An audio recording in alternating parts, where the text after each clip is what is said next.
जिस बंदे ने मेरे पति को मारा ना वो वही जा रहा था। मैंने उसे बोला मुझे भी मारो, मेरे सन में भी बोला, तो उसने हमें नहीं मारा।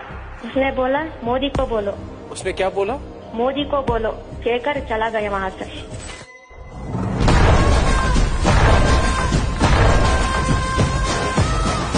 इंतजार लंबा नहीं कर सकता। चुन चुन करके हिसाब लेना ये मेरी फितरत है।